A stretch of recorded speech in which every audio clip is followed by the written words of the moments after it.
Get ready, Staten Island. It's time to celebrate 5 years of Ferry Hawks baseball.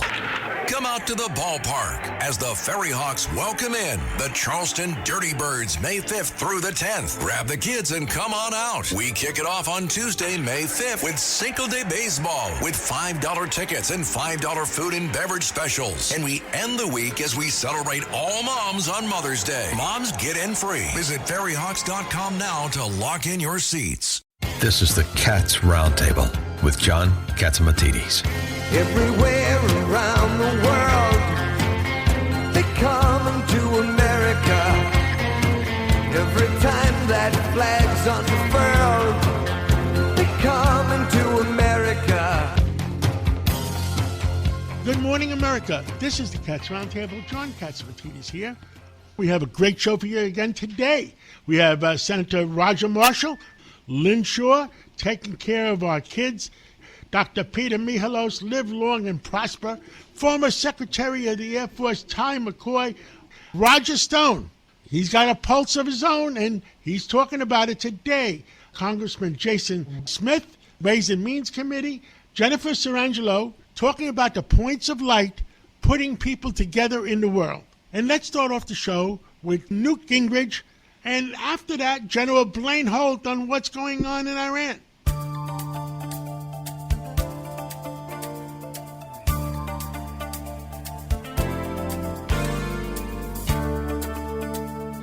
With us today is the former Speaker, Newt Gingrich.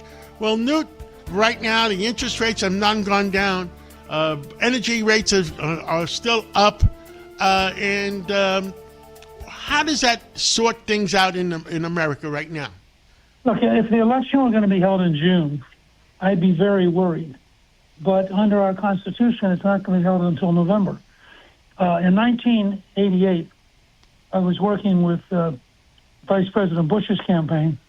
They were behind by 19 points in May. 19 points. They won by 6, so 1 out of every 4 Americans switched their vote during the campaign. My guess is that the economy, in fact, is going to be strong. If you'll notice, the stock market keeps rumbling forward. Various indicators of productivity and manufacturing and purchases for durable goods all keep moving forward. And the reason is that underneath the noise of the Ukraine and Iran campaigns, there's this enormous engine called the American economy.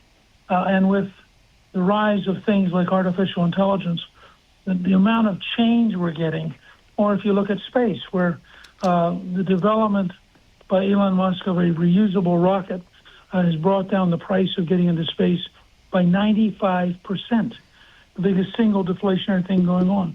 So I have a hunch that by the time we get to the actual campaign in July and August and early September, that in fact Republicans will be in good shape. And there's a very telling poll that came out yesterday that Harvard takes on a regular basis. And they have a different sampling than a lot of these public polls. They're much more accurate in terms of who's likely to vote. And in their poll, the Republicans and the Democrats are tied 50-50 in terms of who you're going to vote for Congress this fall. Now, if you're in a world where the liberal media is attacking you every day, the Democrats are lying about you every day, and you are at a point where, frankly, you have a couple of big challenges. I mean, the Iran war is real. The price of oil is real. These are not made-up things. So you've got to work through some of it.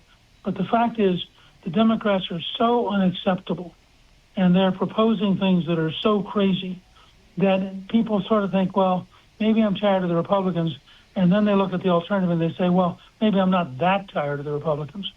And the result has been, I just saw just yesterday, they announced that West Virginia now is a majority Republican state and has had a huge swing of people literally leaving the Democratic Party, switching parties.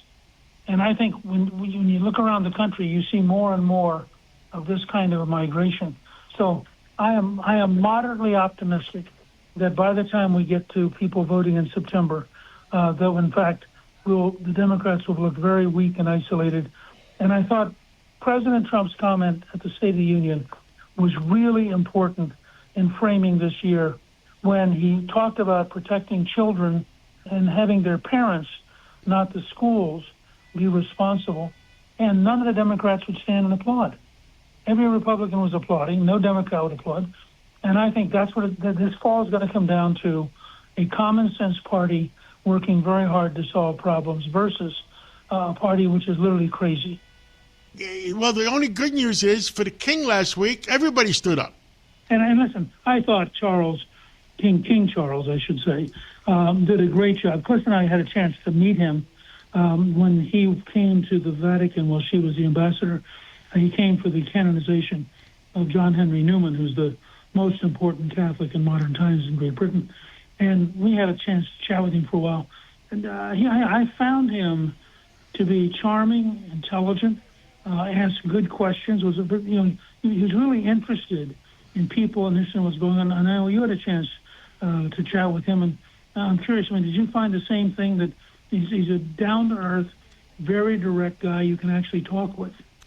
I got to talk to him for at least 5 minutes down in the World Trade Center where the Queen Elizabeth's garden was, remembering the 300 Brits that died in 9/11. And he was a down-to-earth person. Don't forget, Prince Philip, his dad, was a Greek. And I also reminded him that King Constantine, because I was there at the palace when they had the one-year memorial for King Constantine of Greece that passed away.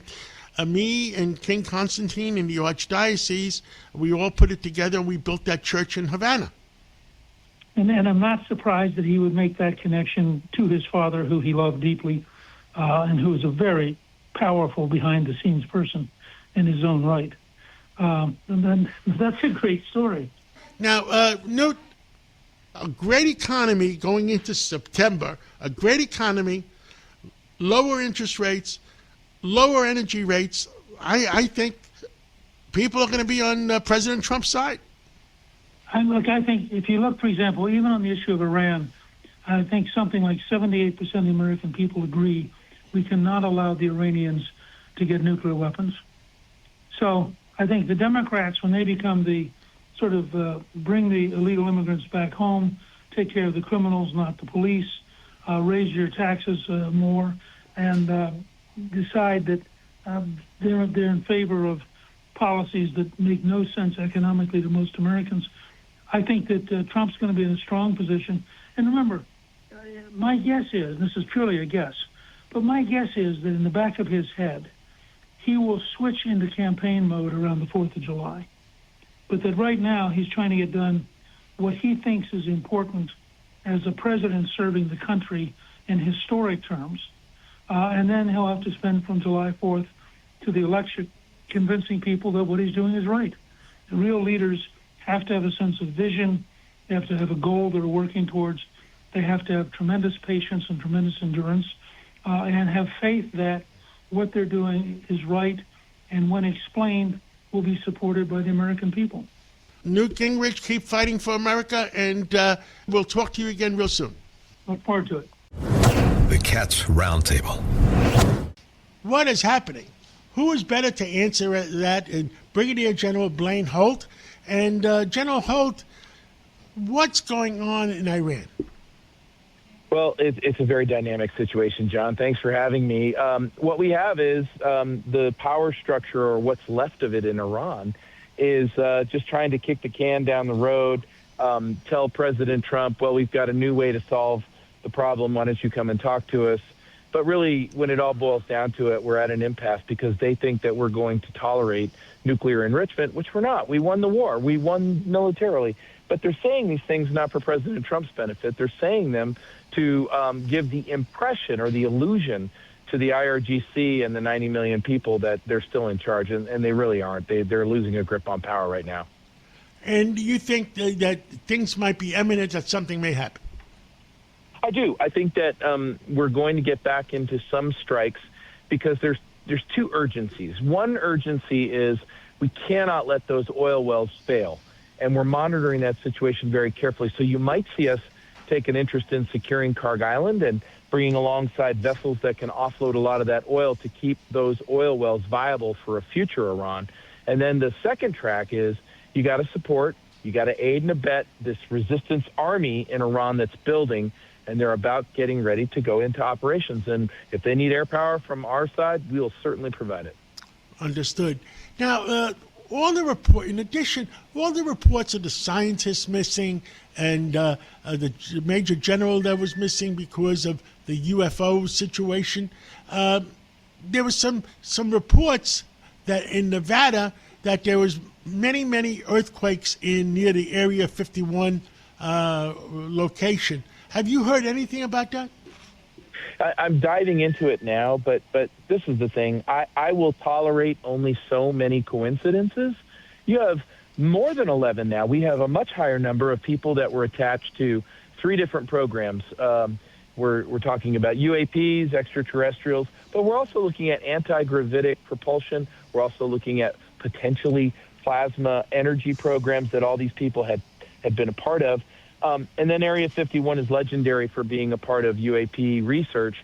So I'm not sure what happened with the earthquakes, but I also will be very open-minded to some cross-sections. It's going to require not lunging at a theory, but it also requires us to be open-minded about what's out there as new evidence becomes available. I'm sure that President Trump has put the FBI on it to investigate what's going on, what's happening in Area 51 in places like that.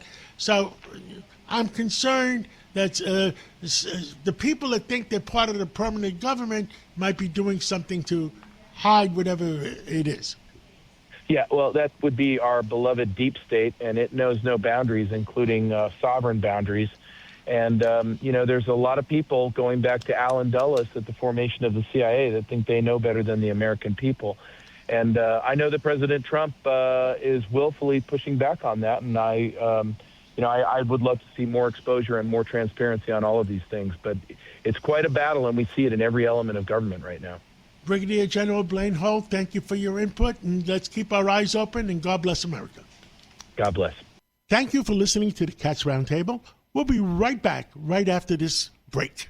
The Marine Toys for Tots foster care program is bringing hope to children who need it most. Every 2 minutes, a child enters foster care, often with only a small bag of belongings. More than 400,000 children face trauma and uncertainty, many before age 8. This May, during Foster Care Awareness Month, Toys for Tots is creating Room for Joy. In 2025, nearly 375,000 children received comfort through toys, books, and essentials, reminding them they are not alone. Donate now and change a child's life. Eczema is unpredictable, but you can flare less with Ebglyss, a once-monthly treatment for moderate to severe eczema. After an initial 4-month or longer dosing phase, about 4 in 10 people taking Ebglyss achieved itch relief and clear or almost clear skin at 16 weeks. And most of those people maintain skin that's still more clear at 1 year with monthly dosing. Ebglyss, lebrikizumab LBKZ, a 250 milligram per 2 milliliter injection, is a prescription medicine used to treat adults and children 12 years of age and older who weigh at least 88 pounds or 40 kilograms with moderate to severe eczema, also called atopic dermatitis, that is not well controlled with prescription therapies used on the skin or topicals, or who cannot use topical therapies. Ebglyss can be used with or without topical corticosteroids. Don't use if you're allergic to Ebglyss. Allergic reactions can occur that can be severe. Eye problems can occur. Tell your doctor if you have new or worsening eye problems. You should not receive a live vaccine when treated with Ebglyss. Before starting Ebglyss, tell your doctor if you have a parasitic infection. Ask your doctor about Ebglyss and visit ebglyss.lilly.com or call 1-800-LILY-RX or 1-800-545-5979. Welcome back to the Cats Roundtable.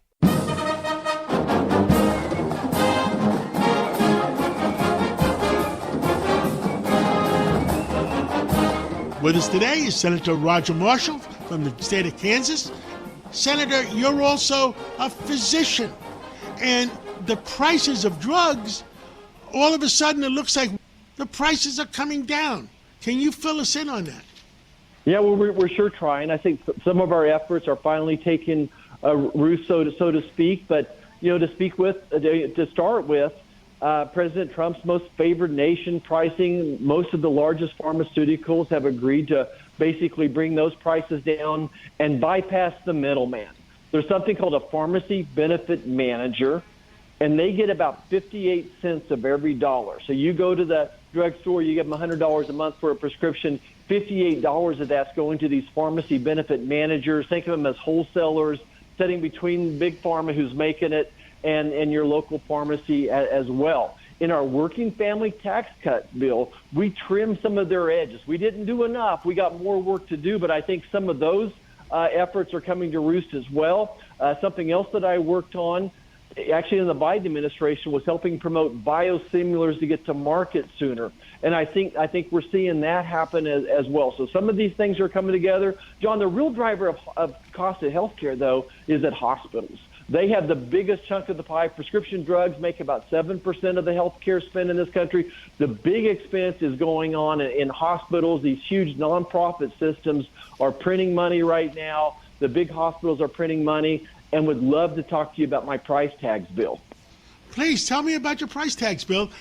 Tell me what you're doing. Yeah, so our price tag bill would force every healthcare provider in America to show you the price up front and let American consumers shop. Just like you shop for a new car, you should be able to shop for where you want your hip replacement done. The same MRI might cost $200 at one facility. It might be $2,000 at another facility. You need a hip replaced, it might be $15,000 at our hospital in Great Bend, but another hospital is getting $55,000. So even if you're on Medicare, you're still paying that 20% out of pocket. You've got a deductible. People have huge deductibles now. So we think our price tags bill would bring down the cost of health care literally maybe $1,000 a month for hardworking families. So we're looking forward to getting that across the finish line. We think we'll have a hearing, a markup on it very soon on the Health Committee that I'm on. So I think that'll be some real relief for all Americans. Definitely. I will tell you, we have doctors in New York. In New York, if you go and you give them your Blue Cross card, it's $3,300 for an MRI. If the doctor calls up and says this gentleman doesn't have any health care, and you give him and you give the hospital, you give the place cash, you get it done for $500, $600. I mean, you got it. There's something wrong here. Absolutely. What we want to force is that healthcare providers to show you what it's going to cost if you have Blue Cross. What if you just paid cash? And for a lot of people, if you have a $5,000 deductible, you're going to say, well, gosh, it's cheaper for me just to pay cash rather than to use my insurance. We're seeing that with prescription drugs all the time, too, as well. But you're spot on. Something is rotten in Denmark, as my grandma used to say. And when your common sense, to your point, John, tells you something is not right, let's let the American consumer see those prices up front and make it easier for them to go shopping for health care just like they go shopping for a car. What else? I mean, when are we going to bring interest rates down? I know that Senator Thane was saying you shouldn't go after Powell because he spent $4 billion or $3 billion, I forget the number, on the Fed building. But Powell makes sure that the interest rates stay high, and I'm not sure he's following all the rules. You tell me what you think.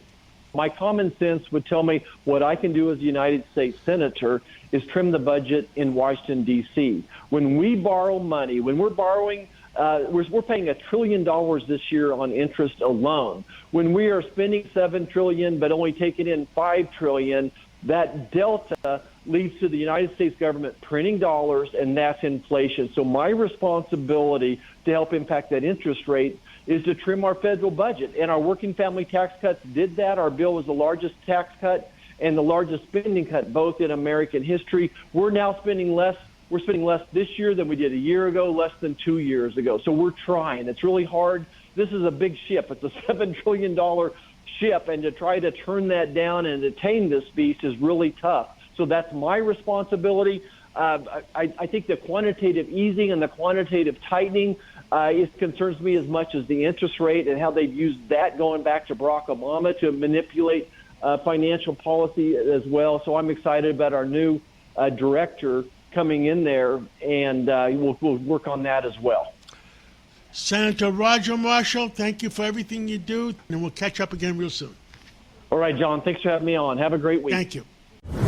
The Cats Roundtable. With us this morning is Ty McCoy, former Assistant Secretary of the Air Force. Ty McCoy. Well, John, thank you. It's good to be on with you. And looking back at what happened, having served in Vietnam with my classmates, a number of who didn't come back. And looking back today, 51 years ago in Vietnam, the order went out. I was sitting on the right hand of James Rodney Schlesinger, the Secretary of Defense, when the order went out to depart Vietnam, to withdraw, and it was finalized the next day.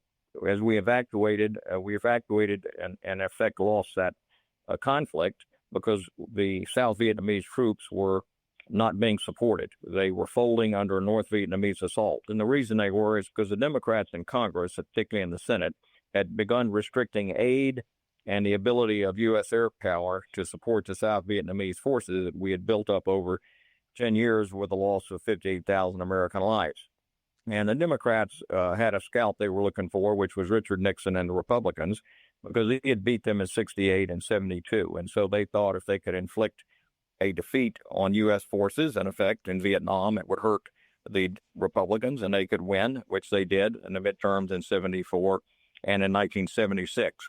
So what we lost when we pulled out of Vietnam was we lost our honor, we lost deterrence, we lost nations to communism, we lost millions of lives. They were killed by the communists in Cambodia and Vietnam. We left POWs behind, some that were left behind and lost. We left equipment, and we lost allies around the world. In fact, shortly thereafter, we lost Afghanistan to the Russians and Iran to the mullahs. Ty, did President Biden read that book? Because of the fact that the same thing that happened in Afghanistan with President Biden. Indeed. You know, we cut and ran when we didn't need to. We tried to have a deal that we could persuade people it was a deal that was made with some kind of honor. And then Biden, who apparently was not briefed well at all by his staff or anybody else, all of a sudden even the withdrawal with a dishonorable stain on it collapsed in Afghanistan, and we had people killed, and we had a lot of our allies lost, and all of the Afghan forces that we had trained and were loyal to us, they were captured and killed, and they're still being killed. So these withdrawals without honor, without a plan in place, are very bad. And that brings us to this point. What do we do now as we look at the situation in Iran? A few days ago, the German prime minister went after President Trump and said to him, Iranians are making fools of us. And then the next day, President Trump says to him, well, maybe we should withdraw our bases from Germany. I think he then apologized or something? Well, I'm not sure. You know, the problem is that everybody gets used to these open tweets and get used to criticizing each other in public. A lot of this used to be done behind closed doors when leaders would have differences with each other over major policy things. They wouldn't be trying to fit into the 8-hour television, soundbite cycle. And as a result of that, it leads to a lot of frayed nerves. It leads to a lot of tension. It leads to very important alliances and national security interests that we have around the world that are kind of being torn apart because we have to be careful now with these delicate relations we have with our allies. $900 billion the United States is spending defending NATO or Europe. And Germany of that only spends $98 billion or something like that. I mean, that's 10 to 1. I mean, we're saving their behind, and they don't appreciate us. Well, yeah, starting with winning World War I and World War II for them, and then the Marshall Plan, if you count that in together with what we've done in NATO since 1947, it's probably 4 or 5 times any number that we can think of. And, of course, the European Union, the NATO nations, have about 450 people. They have a GDP that's the same as ours or larger. They could have and should have been doing much more for a much longer period of time. And they took a free ride, and Americans let them get away with it, let them do that. And now, as President Trump has called on them to come around in his last term and this term and do their part, they're being very petty and very jealous and very insecure about it because they know they have failed their own people and they have failed to provide for the defense and the economy and the sovereignty of their borders, and they don't like having a finger pointed at them. And unfortunately, this has to be done among friends sometimes, and our friends are not taking it well, that's for sure. Where do we go with Iran? I mean, President Trump is in a tough position, but I think I wanted to ask the German prime minister, I wanted to ask the king the other day who I was with. I mean, I think the king realizes that we don't want Iran to have nuclear weapons. I mean, he gave a fantastic speech at the White House and at Congress. Well, he did, and he's from a long line of leaders, sovereigns in England who have seen the United Kingdom with the United States and our European allies fight and win wars. And they did that by toughing it out, by hitting hard, as President Roosevelt and Winston Churchill did. And they made a decision that we are not going to go for a negotiated settlement with the Japanese and with Hitler. We're going for unconditional surrender, and we're going to finish this. And if you don't finish something when you're fighting the bully in the schoolyard, the bully's just going to come back and keep picking on you, and you'll be laughed at. So we're in a situation now, by having this been let go for so many years, both in NATO and with the Iranians funding terror all throughout the world, that this has been going on so long now that the Iranians think they can get away with it and want to continue. And somebody's got to draw the line, and that has been President Trump. So I think now we have to make it clear. We have to finish the job that we started, and we have to take out whatever we have to over there to make it clear that American power, if it's challenged, it's going to come in and it's going to clean the table and it's going to take you out. Well, Ty McCoy, thank you for everything you've done for our country, and continue to speak out for our country. And let's catch up again real soon. Sounds good. Thank you very much, Sean. Good to be with you today. Thank you for listening to the Cats Roundtable. We'll be right back right after this break. Spring is the season everyone refreshes everything except their blinds. People put it off because they think it's complicated. But at Blinds.com, we've spent 30 years proving it's not. Right now, you can save big during the Spring Cyber Monday sale. Whether you want to DIY it or have a pro to handle everything from measure to install, we've got you. Free samples, real design experts, and zero pressure. Just help when you need it. Shop up to 50% off site-wide. Huge savings on special buys, plus a free professional measure now during the Spring Cyber Monday sale. Rules and restrictions apply. Welcome back to the Cats Roundtable. If you ever miss a segment or want to hear it again, go to WABCRadio.com, go to podcasts, go to minicast, and play back your favorite segment.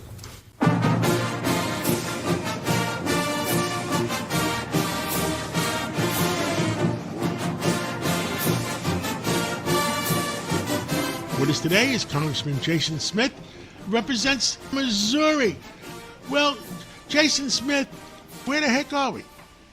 Well, it's always great to be with you.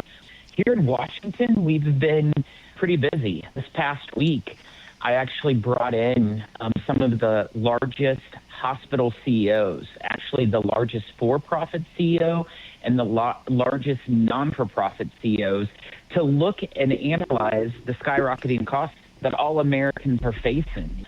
Some of the issues that were addressed, for example, is the integration that's going in the system, where hospitals are incentivized to purchase independent medical practices because they receive higher reimbursement rates whenever they do that over what doctors do. And so we're looking at ways to create monopolies in healthcare. We want more competition, we want more access, and we want it to be more affordable. That's why we called in the 5 largest health insurers just a couple months back, and we'll be bringing in the drug manufacturers as well. But we have to address the skyrocketing cost in healthcare. It's just getting out of control. It's out of control for sure. The fact is, if I go for an MRI and I give them my Blue Cross card, they charge me $3,300. And if my doctor calls up and I don't have any insurance, I could pay them $400 in cash or $500 in cash, and they do the MRI.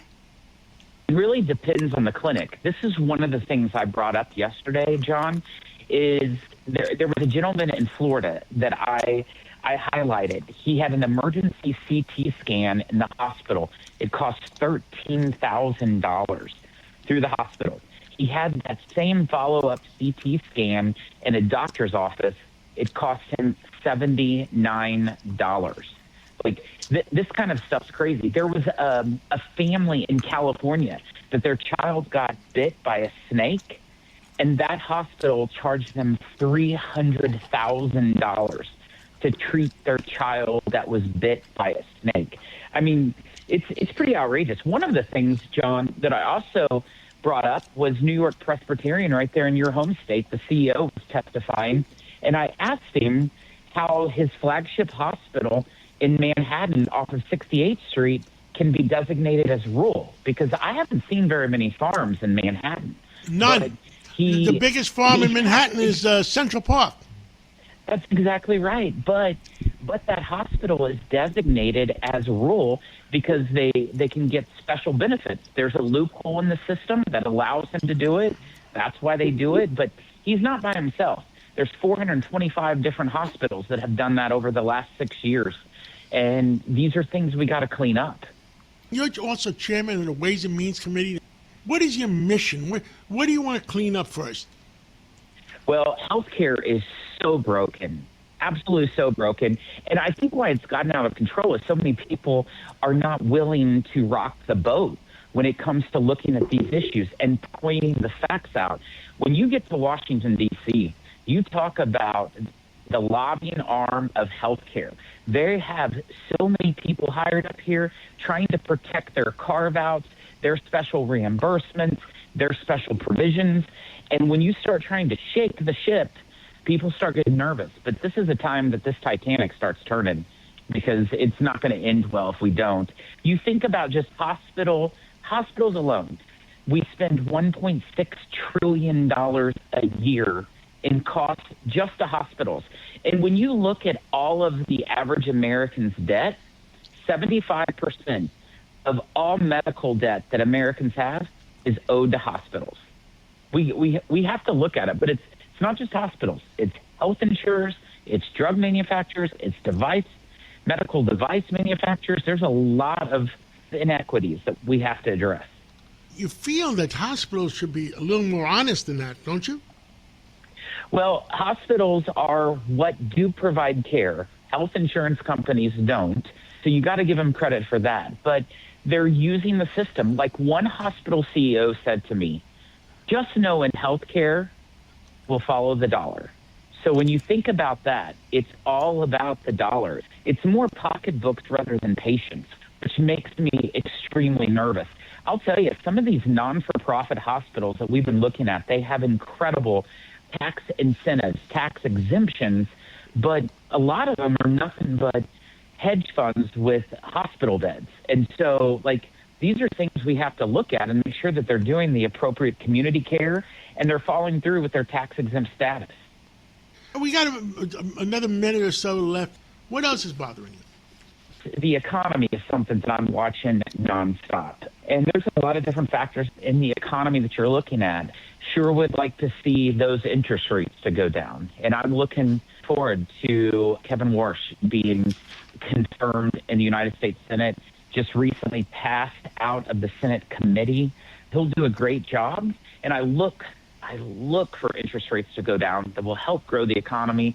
But, one of the positive things that we did this week, we in fact passed the First Lady's initiative for helping foster kids. This is something that she came to the Ways and Means Committee just 2 weeks ago advocating for. We had 6 different pieces of legislation created from that when we met with her and these foster kids. And we passed the most transformative foster care changes in 30 years just this week out of committee. So there is some positive things coming from that direction. Congressman Jason Smith, thank you so much, and stay in touch. It's always great to be with you, my friend. Thank you. The Cats Roundtable. With us today is Roger Stone. He's on syndicated around the whole country, and he's on every day, Monday through Friday at 8 o'clock. Also, Sundays at between 3 and 5. Well, Roger, what the heck is going on? John, today I want to take a look at the whole role of assassination in American politics, because there's been far too much of it for what's supposed to be a civilized country. I just want to understand how what we all saw unfold at the White House Correspondents' Dinner last Saturday night, how that could possibly happen. I'm going to be focusing on it in the show today. The fact is, those 3 attempted assassinations, I don't know what the truth is. And I don't think the American people know what the truth is. And I'm worried about our intelligence agencies doing the right job and Secret Service doing the right job. And look, I believe that 99% of our intelligence agencies and our Secret Service and the FBI, 99%, they're great people. But we got to worry about that 1% too. I couldn't agree with you more, John. I mean, after the near-miss events of Butler, Pennsylvania, where but for a millisecond of an inch, the president would no longer be with us, he fired the head of the Secret Service. I agree with that. But then he elevated an agent who was in his personal detail, who I'm sure is a great guy and an honest guy, but I don't know that he was up to the larger job of running the whole agency. Of course, the president loves golf. That is his relaxation. But starting in Butler, the Secret Service told him not to go out on a golf course. Of course, he did again in West Palm Beach, and there was yet another attempt on his life. It's a very real concern. I mean, this guy is bringing fundamental change to the country. And I do believe there is a deep state. I do believe, as Dwight Eisenhower called them, the military-industrial complex. That's the kind of like the permanent government that they're there. Presidents come, presidents go, but these unelected bureaucrats and those in the think tanks, those in the defense contractors, they have immense power. And Donald Trump is bringing very real reform that they object to.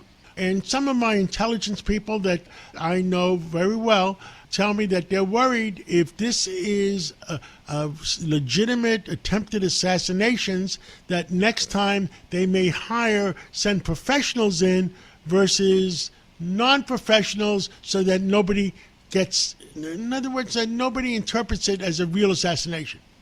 I agree with that. There is no better argument for the White House ballroom, where you would have had a very tight control on who got in and who got out, a very tight control on the entire event. I guess three things upset me here. One, that the security was so lax. Two, watching all those reporters before they left the ballroom grabbing up the expensive bottles of wine. And three, the most outrageous of all, and that is there are many, many, many people on social media who say that this whole thing was faked, that it was a false flag that was designed to distract from the war in Iran. Some of them even say that I was behind it. I find that really, really offensive. You know, I spoke to many people very high up in the Democratic Party from the old days, if you know, I'm not going to mention names, that the common sense has to come back to the Democratic Party, and they have to get rid of the socialists or the extremists in the Democratic Party. The party of John F. Kennedy and Harry Truman, the president who was essentially the founder of the State of Israel, that Democrat Party no longer exists. Their party is incapable of producing a moderate nominee, incapable of it. Now, the other thing that worries me is the disappearance of all these scientists and the disappearance of that two-star general right after he had communications with the president on the president wanting disclosure to UFOs. That is a very, very hot subject. And the fact is, I think during his President Trump 45, they never told him about it because it didn't seem like they told him about it. Now, I'm really worried about that deep state or the so-called men in black that really think they run our government. I think you have a very legitimate concern. Look, President Nixon told me firsthand that he believed that there were UFOs, that he believed that there was extraterrestrial life out there. And we know, of course, the very famous story in which he took Jackie Gleason after they had a couple cocktails out to a government facility out there in, I think it was in Pembroke Pines, Florida, to show him some examples of it. So I've thought for a long time there's more to this than the American people are being told.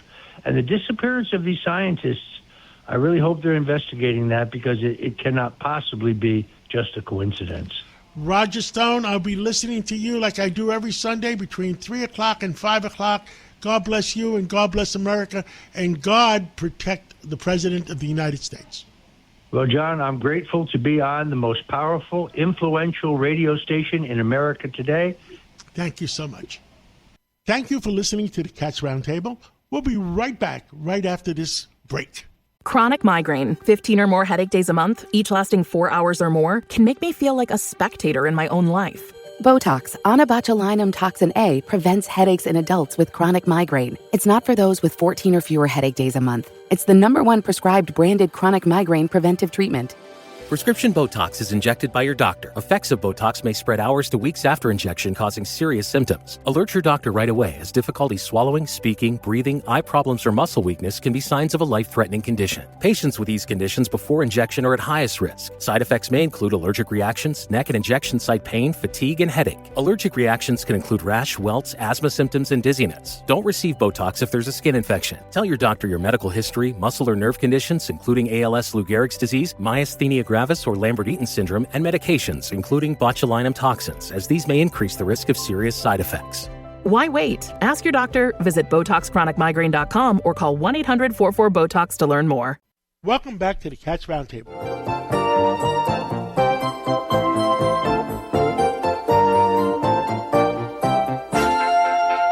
With us today is Dr. Peter Michalos.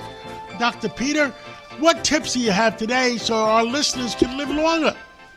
Well, today, John, we're going to talk about something extremely important, and that's the importance of clean water for longevity and health span. We all know that 60% of our body is made up of water, and water, without it, guess what? In 3 to 4 days without water, we die, and maximum some people can last if they're in a cooler environment and not active, maybe a week, but we need water for life. And what does water do for us? It's part of our temperature control system. It's part of our waste removal system through our kidneys, and we need it for many of the cell reactions that occur in our cell function. And we also need it for our intestinal tract to keep things moving along and processing waste material. Now, what's happened with water is we have to understand there are differences. Not all water is the same. And clean water is basically defined as water free from contaminants, pathogens, viruses, bacteria, harmful chemicals, making it safe for human consumption. And longevity refers to the length of life, while health span is the period in which an individual stays healthy. And there's a relationship between clean water of both longevity and health span, and it's increasingly recognized. And a study was done in the Lancet Global Health in 2023, and they found that countries that found that they could improve the water quality in those countries, it was associated with a significant reduction in all-cause mortality, meaning death, and particularly among children and older adults. And what they found is the blue zones, where people live a long time, the regions known for their high concentration of centenarians, people who make it to 100, they often feature cleaner, more natural drinking water, and a lot of it tends to be mountain water because that has less pollutants, less contaminants. And this water is typically local. It contains fewer chemicals. It's rich in minerals, things like lithium orotate, which has been found to play a role in Alzheimer's. And this water is considered vital for longevity, and they've observed that these waters have less chemicals in it, and they have more natural minerals. And for example, in Nicoya Peninsula in Costa Rica, home to many centenarians, the water emerges naturally from the earth, and it provides high levels of calcium and magnesium, and that supports for stronger bones, heart function, and better blood pressure. And additionally, the blue zones experience less chemical treatment in their water compared to urban environments, which often depend on heavy chlorination and fluoride. And one of the concerns is that chloride, even though it's good, it kills a lot of germs and bacteria, but it also probably kills some of the good bacteria in our gut. And chlorinated water does affect our gut microbiome, just like because the water is chlorinated and they added the extra chemicals, it kills the bacteria in your stomach that does the good stuff and breaks down the food. Right, well, yeah, it doesn't kill all of them, but it definitely, they've done studies where they've shown that it alters the microbiome to a certain. That's why sometimes when you get water out of the sink, if you use a tabletop filter like we talked about, I use one with a glass container, and it also takes out some of the chlorine. So at the point of drinking, if you can take out some of the chlorine, it's probably better for your gut microbiome, but more research is yet to be done on that. And these areas that are centenarians, they tend to consume a lot more water. The same thing in Loma Linda, California, the Seventh-day Adventists. They're known to drink as many as 7 glasses of water each day. And the founder of the Blue Zones, Dan Buettner from the National Geographic, he stated that clean water is the best longevity beverage available. Now, let me ask you a question. You know, we all drank a lot of plastic water, which is not good for you because of the plastic. Now I'm drinking a lot of water in glass, which is supposed to be better for you. But it turns out that some of the waters in glass has arsenic in it. So from well, usually the ones from well water. And the other one thing is when you open and close the plastic bottle top on the glass bottles, those plastic linings and the caps, they're loaded with microplastics. So every time you screw it on and off, you're also releasing some microplastic. And that's why I use a user-end tabletop filter, even for my bottled water at home, for the ones that I use for consuming to drink. Wow. Now, in addition, let me ask you a silly question. Rainwater. Is that the purest water that you can get?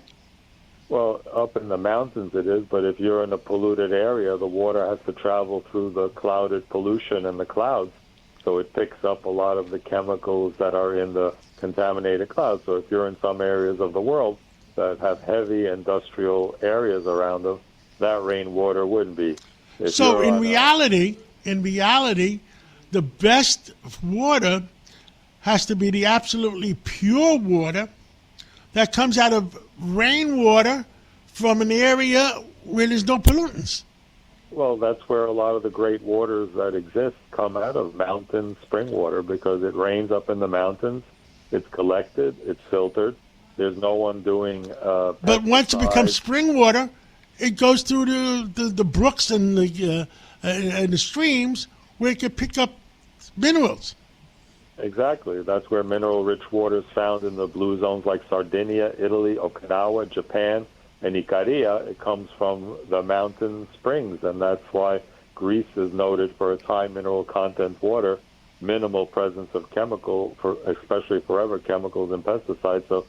So water is the elixir of life, and that's why we talk about it here on the Cats Roundtable. For more health tips, keep listening. I dedicated an entire chapter on water in the new book that we're coming out with, The Death of Aging, and at Death of Aging at X and TikTok. And then when is the book coming out?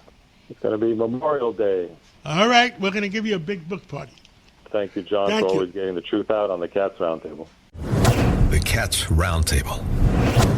And with us today is Jennifer Sarangelo. She's the president and CEO of Points of Light, an international nonprofit, nonpartisan organization, and it was founded in 1990 by President George H.W. Bush. Well, Jennifer, tell us about the Points of Light. John, thank you so much for having me on today. I'm so happy to share about Points of Light. And as you said, Points of Light is an organization that is a presidential legacy. It was founded by the president in the White House, and we have continued the work today. So he started it as a way to recognize outstanding citizens, outstanding Americans for their contributions to each other. Many people will remember the president's famous speech, both his inaugural address and his acceptance speech at the convention, where he talked about his vision that our country would have people in it spread out like stars, like 1,000 points of light, helping each other and contributing, doing good in their communities. So he set out in the White House to create a way to recognize people for doing that. And it's called the Daily Point of Light Award.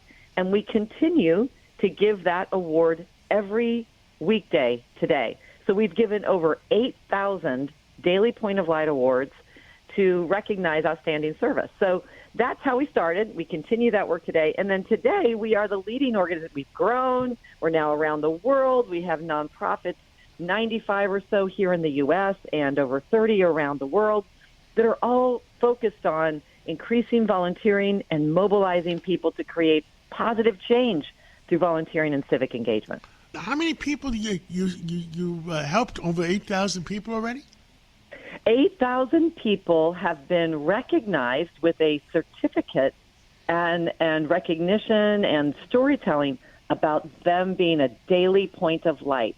8,000 Americans who have served each other and done it in amazing ways. There's so many great stories. So one of them I know is Nathan Gardner, who he is awesome. He's out on Long Island. He's a veteran. He had a lot of issues from physical injuries from his work in the Army, and he was really concerned about his well-being. So he ended up getting one of those therapy dogs, a dog that helps as a companion. And it changed his life so much that now he volunteers to raise dogs for other veterans. And he's out on Long Island, and he helps other veterans get dogs and also get into education programs for their future. So he's an example of where he was in a really rough place, but by giving back, Nathan is now helping other veterans. How do people get involved with the Points of Light? Is there a website or? Yes, so you can find ways to volunteer. What we're celebrating right now is the opportunity for people to, we're just finishing up National Volunteer Week and Global Volunteer Month. So we welcome everyone coming to our website, pointsoflight.org. You spell it all out, pointsoflight.org. And two things can happen. You can go find a local volunteer action center like New York Cares or Jersey Cares, wherever you live. You can find those action centers and find a way to volunteer in your community. Or you can go on our website and find volunteer opportunities directly from our website. So everyone can get involved. We know that volunteering changes the people who serve. It gives them meaning and purpose, and it also uplifts our community. So everyone is welcome, and we hope everyone will consider volunteering. Thank you so much, and we'll catch up again real soon. Sounds great. Thanks, John.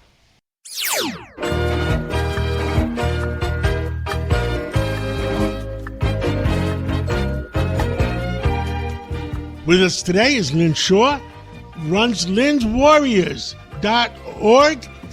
What things are you up to this week to make our kids survive longer and become old people? This week, we're really sounding the alarm on something moving really fast and far too quietly, and it's the rapid push of generative AI into classrooms and into the lives of kids. And I have to say, most people do not understand generative AI. What does generative mean? This is a type of artificial intelligence that can create new content, John, on its own, including text, images, video, audio, or code based on patterns it has learned from a massive amount of information all of us are providing, even you and me right now talking on the phone. It's going into all of the databases, all of these big facilities all around the country on we don't even know, massive machines. It's scraping the internet, and then it's reporting back all this content. And generative is when it creates its own, which is the alarming thing. Eventually, now follow this, data kind of talks to each other, John, and creates different information. How do we know what that information will be or what it will do to our kids? So we have partnered up with great colleagues at Fair Play for Kids. I can't stress that enough, fairplayforkids.org, sending a major letter to Google, to YouTube, demanding immediate changes on how this AI content is handled, this generative AI, in the classrooms, because, again, they are dumping it. They're dumping on it everybody. And the demands are very clear. We want everybody. We have a petition, and you can find that at linswarriors.org or fairplayforkids.org. Keep your kids off of YouTube, off of Google, because we're recommending this for now, because they are controlling the content the kids are seeing. But here's the thing, John. This is all in the classrooms because we have government-issued Chromebooks in over 90% of the schools across America. And the schools are forcing this on the kids. The teachers aren't even responsible for this. They're just told, do this, and that's the way it goes. There's no other way. So we're bringing this now into the classrooms at these massive levels. The teachers don't understand. The kids don't understand. The parents don't understand. We can't stress this enough talking about AI. I know, John, it's one of your favorite subjects, one of mine, too. So we've got 260 organizations, including Warriors, to sign this petition, but we need the public. We need the warriors out there because we know kids need to use their brains and think. Another thing I can't stress enough, their brains are developing. But now we're replacing it. We're replacing teachers. We're replacing kids in their thinking. So the idea is really very simple. We need everybody to come to the board, to sit up, to listen to this content, to share it on their, platforms, leverage the internet good. And there's something new that's been introduced. You're not going to believe this one, John. It's called AI slop. And this is what everyone should care, especially parents. This slop being thrown at the kids right now is low-quality, machine-generated content designed only to grab their attention. It has nothing to do with education. And kids can't tell with their developing brains that it's artificial, which means they're absorbing misinformation, distorted, reality, and content with no accountability. So that is why we are urging everybody to sign the petition, to really talk to your kids, understand what they're doing, and they're targeting kids on this. Because until we sunset, John, something called Section 230 of the Communications Decency Act from 1996, 30 years ago, which said, you know what, big tech, you're a billboard, you're a newsstand, can't be held responsible for any third-party content, which I kind of understand at the time. But look what we have learned in 30 years. So change starts with all of us. And we want people to act. We see the path is clear. We have all kinds of data now, doctors coming forward, educators coming forward, law coming forward. And we have to say, this is it. Be engaged. Because you know what? The children need us. I can't stress this enough. We have to support this petition, contact school boards, stay vocal. It only happens if parents and communities speak up. When you stay silent, which is predators and what big tech right now wants us to do, that's where they slip in, and that's where this change for them to benefit them happens. Remember, big tech is all about eyeballs, keeping addiction, keeping advertising dollars, keeping the whole thing going. But in the name of our children across America, across the globe actually, but in America, we have to step up and talk more about this generative AI. It is a scary place to be, John. We're here. There's more awareness. So we need everybody to get going, to become a warrior in their own home and community. I understand that, and I agree with you. And we fight together for our children to live long and prosper. Thank you, John. Thank you. Thank you for listening to the Cats Roundtable. Every Sunday morning, we'll bring you the latest in what's happening in our community, our country, and the world. Enjoy the rest of your weekend. Have a nice Sunday. Roger Stone here. Every day you wait, your money loses value, but gold and silver don't follow those same rules. American Sovereign Bullion gives you access to a nationwide wholesaler network, helping you secure aggressive pricing on real physical metals. Call 844-272-2428 now to get your free gold and silver guide to learn how to protect your wealth with physical gold and silver, delivered right to your door or with a gold IRA. Visit asbgold.com. That's asbgold.com for your free gold and silver guide today.